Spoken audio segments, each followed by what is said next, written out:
S'il y a un univers où l'on a tout testé en matière de nourriture du futur, c'est bien le cinéma. Certains réalisateurs imaginent du poisson en plastique moulé ou de la salade en caoutchouc, des aliments reconstitués. D'autres ont une vision plus futuriste. Les plats miniaturisés, qui reprennent leur forme initiale après une petite opération. Hydratation 4, s'il vous plaît. Quelques secondes dans cette machine, appelée un hydrateur, en ressort une pizza. C'est prêt? Et voilà. Et un chef, maman. Personne n'hydrate une pizza comme toi. Et puis, il y a aussi le scénario catastrophe. Nous sommes en 2022, les ressources naturelles sont toutes épuisées sur la planète. La seule nourriture, ce sont ces carrés de soja distribués à la population. Et si ces cinéastes ne s'étaient pas beaucoup trompés? En 2050, nous serons 9 milliards sur la planète. Et tous les élevages intensifs de veaux, vaches, cochons ou poulets pourraient ne plus suffire à nourrir toutes ces bouches. Car notre consommation mondiale de viande explose. Steak de bœuf et cuisses de poulet seraient ainsi condamnés à disparaître de nos assiettes. Alors, que mangerons-nous demain? À première vue, aucun point commun entre ces grillons et ces graines. Pourtant, ce sont peut-être les solutions de notre alimentation pour l'avenir. Les produits qui permettront de nourrir nos enfants. Nous vous emmenons à la rencontre de ceux qui ont fait le pari de cette nourriture du futur. Un marché de niche pour l'instant, aux perspectives commerciales colossales, car c'est l'humanité qu'il faudra rassasier.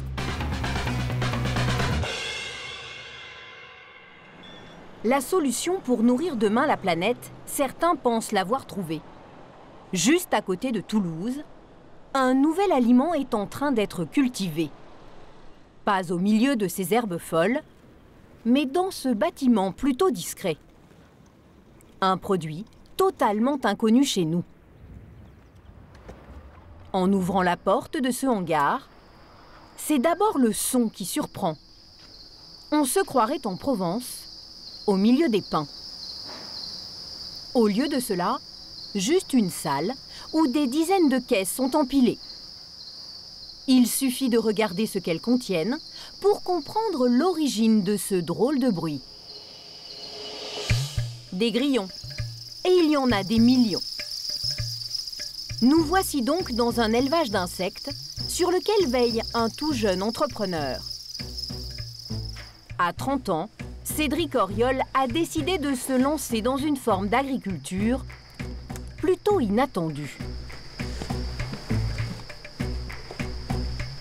Voilà, par exemple, ici, ce sont des criquets pèlerins. Donc, qui ont la spécificité de se nourrir d'herbes fraîches. Et le jeune homme ne se contente pas d'élever des grillons et des criquets. Dans une pièce isolée, à l'ambiance tropicale, bonjour Vianney, ça va? D'autres petites bêtes, moins bruyantes.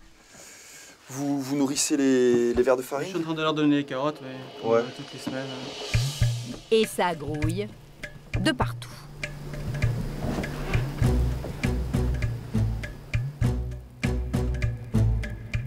Alors là, c'est en fait les larves d'un coléoptère qui s'appelle le ténébrion meunier. D'accord. Les larves qu'on voit là, c'est ça? Voilà, c'est ça, ouais. Je peux vous en montrer. Donc voilà, c'est une larve blanche. Et si Cédric Auriol s'intéresse de si près à ces bestioles, ce n'est pas par amour des insectes, mais pour leur intérêt alimentaire. Ces larves auraient un énorme potentiel. Elles ont un réel intérêt au niveau nutritif parce qu'elles sont riches en protéines, riches en acides gras insaturés et elles contiennent une palette de vitamines et de minéraux. Donc c'est vraiment voilà, un aliment très nutritif. En effet, 160 verres de farine apportent l'équivalent des protéines contenues dans un steak de 100 grammes. Pour les grillons, il suffirait d'en avaler une quarantaine. Ces insectes, Cédric les destine donc à finir dans notre assiette à la place de la viande. L'idée peut paraître farfelue, pourtant, Cédric est loin d'être un illuminé. Son constat est simple. À travers la planète, plus de 2 milliards de personnes mangent déjà des insectes depuis des siècles. Il y a 2 ans, il décide donc de créer son entreprise. Cédric Auriol est persuadé de tenir un filon. Personne en France n'a encore osé se lancer dans une production d'insectes à l'échelle industrielle. Il investit 250 000 € et obtient très vite des soutiens. Comme par exemple le prix de l'innovation de la région Midi-Pyrénées. Sa première dépense, c'est bien sûr sa matière première. Cédric achète 500 insectes à une association. Depuis, ils se sont reproduits et en sont désormais à la 10e génération. Il investit ensuite dans des locaux qui peuvent accueillir tout son élevage. 650 mètres carrés. Ce n'est pas énorme, mais l'avantage, c'est qu'en empilant ces caisses d'élevage, il rentabilise le moindre mètre carré. Résultat, dans une si petite pièce, la production de vers de farine peut atteindre 1 tonne par mois. Seul souci pour l'instant, cela lui coûte encore très cher. Ça nous coûte à peu près 150 € du kilo. Bon, ce qui peut paraître excessivement cher. Ouais, qu'est-ce qui justifie que ça coûte autant à produire? Alors, il y a surtout la main-d'œuvre, car aujourd'hui on est sur voilà, beaucoup de manipulations, parce qu'on est dans le monde de l'infiniment petit. Et il y a aussi tous les frais de matériel et aussi de recherche et développement qu'il faut qu'on amortisse. D'ici 3 ans, d'après Cédric, l'élevage devrait être ultra rentable. Il espère produire ses insectes au même prix que le bœuf, soit 4 € le kilo. Mais pour y parvenir, il y a quand même une condition. Augmenter ses rendements. Alors, comment ça se passe les tests avec la lumière infrarouge? Jérémy Defries, spécialiste des insectes, est chargé de tout mettre en œuvre pour qu'ils grandissent le plus vite possible. En ce moment, il teste cette lampe à infrarouge, censée accélérer la croissance des insectes. En tout cas, elle a déjà fait ses preuves sur les poulets.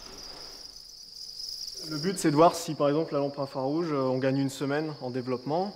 Si on gagne peut-être en nombre d'œufs pondus par les femelles, des choses comme ça. Ouais. Grâce à ce procédé, Cédric Auriol espère produire 15 tonnes d'insectes d'ici à la fin de l'année. Le jeune patron est en train de doper ses rendements. Mais il est confronté à une autre difficulté. La principale, comment faire avaler ces insectes aux consommateurs? Pour pouvoir les commercialiser, il faut les déshydrater. Alors, 1 heure et demie dans un four chauffé à 120 degrés, cela permet d'évacuer rapidement l'eau de l'insecte, tout en le conservant entier. Et voilà le résultat. Bon, je vais en goûter pour voir au niveau organoleptique comment ils sont. On a un bon petit goût en accroche. Ouais. On se rapproche un peu de la noisette. Enfin, ouais, Ouais, ben on retrouve le goût de noisette. Donc c'est bien, le goût n'a pas été trop dégradé par le traitement. Le procédé de déshydratation est le même pour les vers de farine. Et visiblement, Cédric les apprécie particulièrement.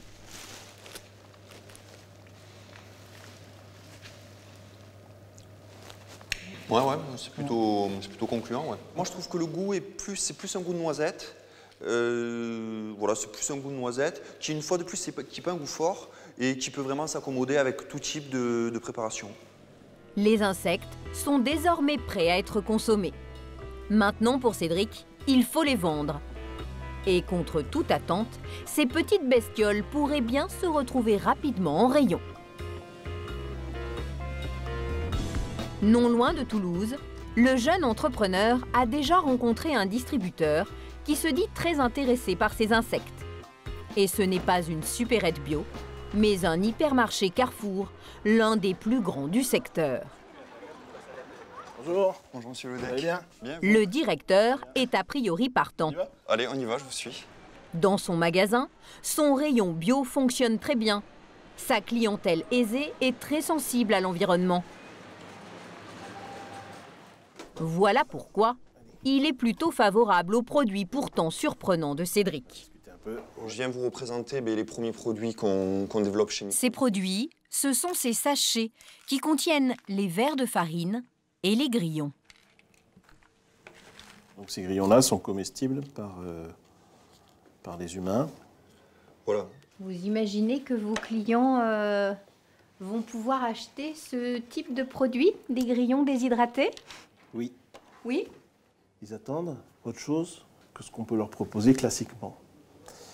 Et le grillon ou le verre de farine, oui, répond un peu à leurs attentes. Seul obstacle à surmonter, le prix de ces insectes. On est encore sur des prototypes, une production qui démarre, donc on était sur un prix plutôt élevé de 12,50 €. Mais voilà, quel est votre ressenti peut-être sur le prix? Quel serait un prix acceptable pour le grand public? Alors, passer la barre des 10 €, je pense que c'est peut-être un peu élevé. Ouais. Cédric va donc devoir faire un gros effort sur ses tarifs. Car pour l'heure, ces insectes sont un produit de luxe.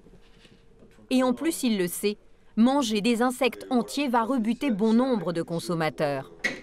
Alors, il a déjà imaginé un tout autre débouché qui permettra de rendre les insectes beaucoup plus faciles à avaler et donc de gagner plus d'argent.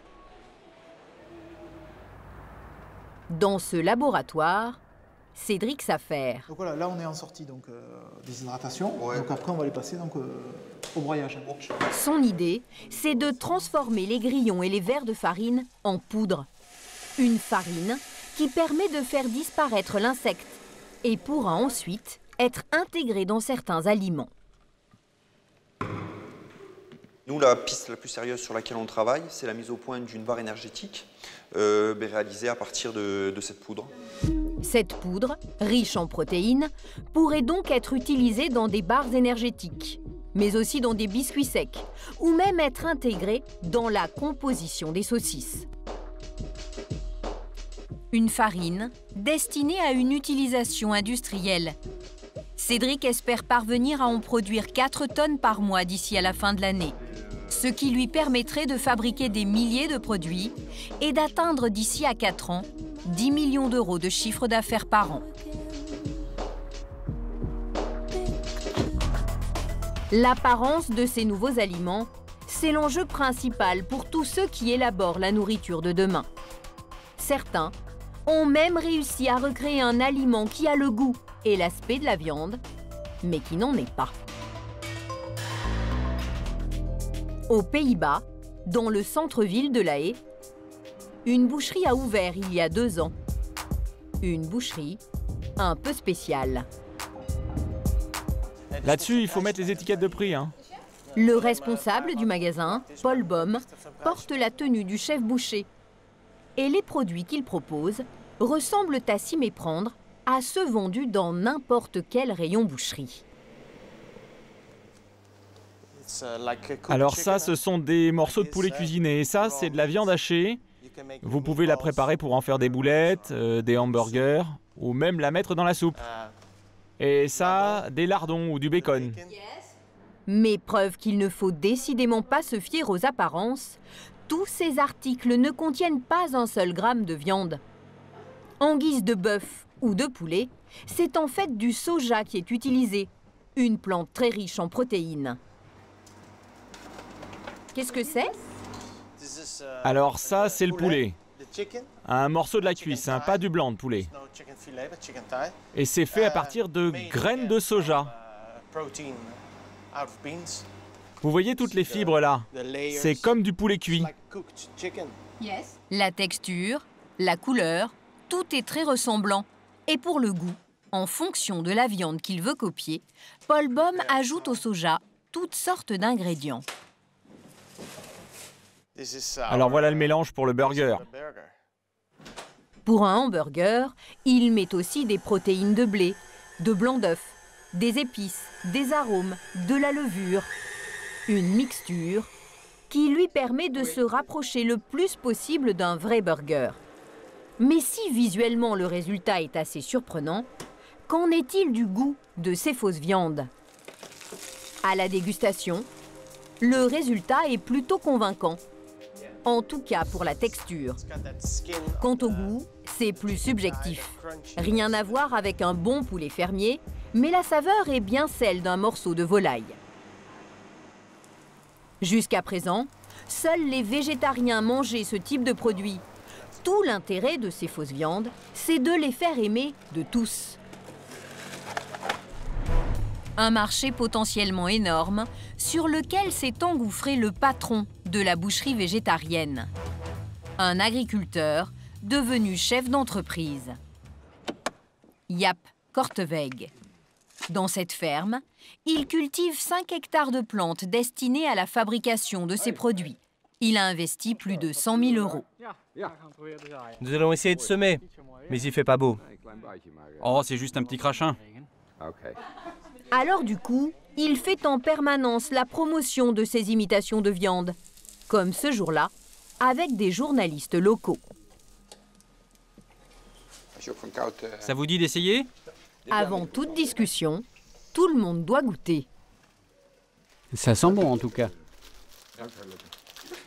Oh, merci. Je n'aime pas les hamburgers en fait, mais celui-là, il a plutôt bon goût. Je peux raconter toutes les belles histoires sur le développement durable, l'environnement ou le traitement des animaux. Mais si les gens goûtent le produit, ils pensent tout de suite à de la viande et ils se disent « Waouh, c'est possible de copier la viande ». Est-ce qu'il y a d'autres amateurs? Démonstration réussie avec ses imitations de viande à base de soja. Mais pour élargir la gamme de ses produits, Jaap Korteweg mise désormais sur une nouvelle plante, le lupin. Une légumineuse très ancienne et elle aussi très riche en protéines. L'avantage, c'est que contrairement au soja, elle peut être cultivée aux Pays-Bas. C'est mieux pour l'environnement et à terme, devrait être plus rentable. Le lupin serait donc une culture d'avenir. Mais pour le moment, Jaap a quand même un problème. Cette plante ne lui permet pas de réaliser des imitations de viande aussi réussies qu'avec le soja. Pour y parvenir, il va donc s'appuyer sur les recherches d'une équipe de spécialistes. L'université de Wageningen aux Pays-Bas bénéficie d'une renommée mondiale pour sa recherche dans le domaine des nourritures de demain. Depuis 2 ans dans ce département, un programme de 2 millions € est consacré à la culture du lupin comme alternative aux protéines animales.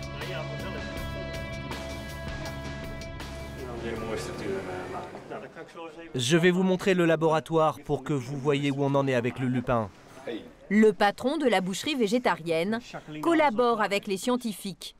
Leur espoir, parvenir à faire de cette plante une imitation de la viande, comme c'est déjà le cas pour le soja.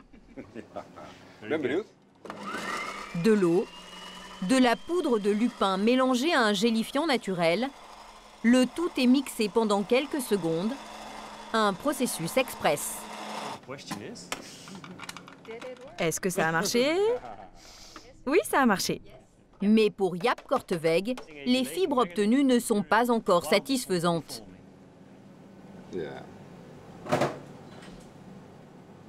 Qu'est-ce que vous pensez de la texture? Bon, c'est un début. Ça dépend des produits qu'on veut faire. Disons que si c'est pour des boulettes de viande, ça peut suffire. Mais pour le poulet, il faut des fibres plus longues. Ce n'est pas suffisant.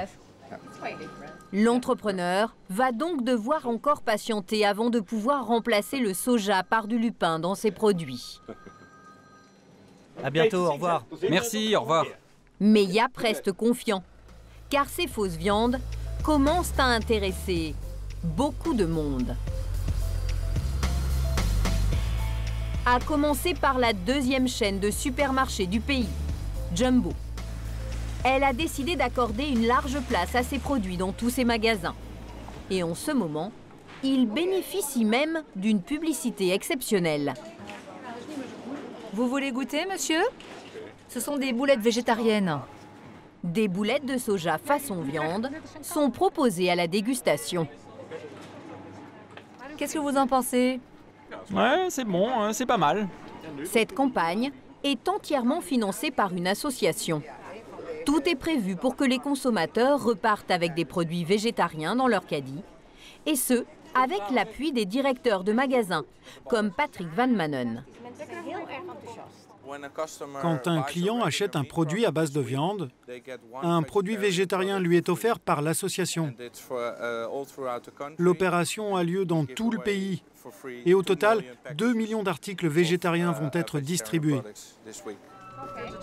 La direction est d'autant plus favorable que ces fausses viandes sont déjà présentes dans les magasins. Elles ont même une place de choix au rayon boucherie. Le faux poulet y nargue le vrai, et avec un certain succès.